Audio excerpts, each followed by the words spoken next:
میں تو تاریخ کو تبلیغ سے بڑا سمجھا ہوں۔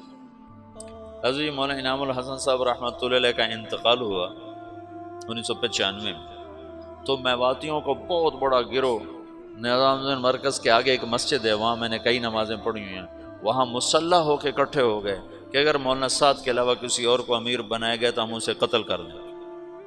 اور مولانا سعد صاحب بچے بالکل اس وقت،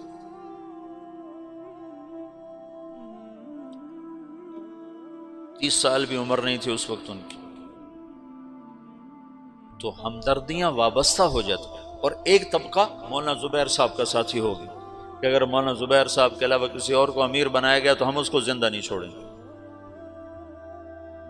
یہ تو مفتی زین العابدین رحمۃ اللہ علیہ کو تبلیغ والے دعا دیں، جو اس وقت ان کی صلاحیتیں کھل کر سامنے آئیں۔ وہ فتوے کے مفتی تو اتنے نہیں تھے کہ وہ بعد میں مطالعے کا موقع ہی ختم ہو گیا، شروع میں افتاء میں کام کیا تو اس سے مفتی کہلانے لگے، لیکن بعد میں تو ان کے سفر تھے، لیکن تبلیغ کا مفتی شاید ہی ماں نے ایسا جنا جس نے اتنے بڑے اختلاف کو ایسے جوڑا۔ آج کل کے یہ مفتی ہیں نا، یہ ناقل ہیں، ناقل، یہ جتنے تمہارے دارالافتاء میں بیٹھے ہوئے جن کو آپ کہتے ہو مفتی صاحب مفتی صاحب، یہ مفتی نہیں ہیں، یہ ناقل ہیں۔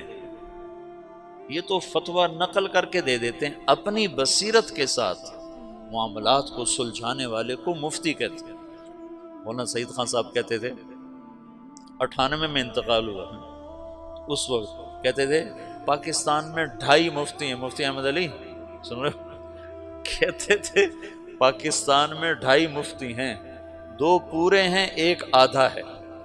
میں نے کہا جی کون ہے؟ کہ بتاؤں گا نہیں، بتاؤں گا۔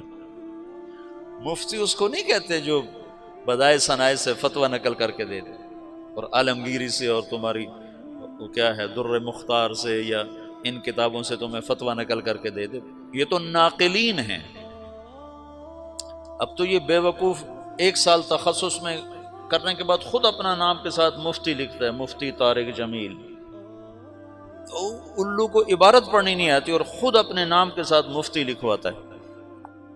مفتی کا مطلب ہے مفت کی کھانے والا، ویلیاں کھاوانا۔ مفتی اس کو کہتے ہیں جو اپنی بصیرت کے ساتھ مسائل کی گتھیاں سلجھا دے۔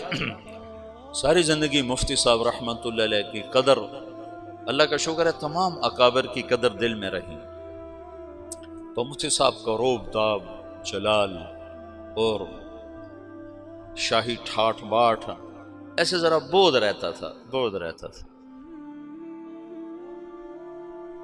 لیکن پہلی دفعہ ان کی عظمت اور ہیبت سامنے آئی جب 95 میں حضرت جی رحمۃ اللہ علیہ کا انتقال ہوا، اور جیسے انہوں نے تبلیغ والوں کو سنبھالا، مفتی صاحب نہ ہوتے تو نظام الدین میں پھڈا پڑ جاتا اور رائمنڈ والے نظام الدین سے الگ ہو چکے ہوتے۔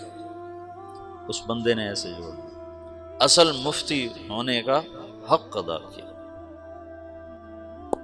وہ زین العابدین کے نام کا حق ادا کیا۔